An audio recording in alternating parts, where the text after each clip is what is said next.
Good morning, good people, man. It's another day in Phoenix. Man, so today we got two pretty big jobs lined up. The first one, we're actually jetting out to Queen Creek now. So the first job we're knocking out, I believe that one is a 4 or 5 roomer. They are going to be moving out. They do have pets. Then the second job we're going to be doing is going to be a 6 roomer. That one's going to be a little bit later.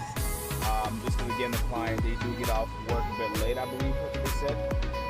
So we're going to be doing that a little bit later. That's going to be closer to about 4 or 5 o'clock today.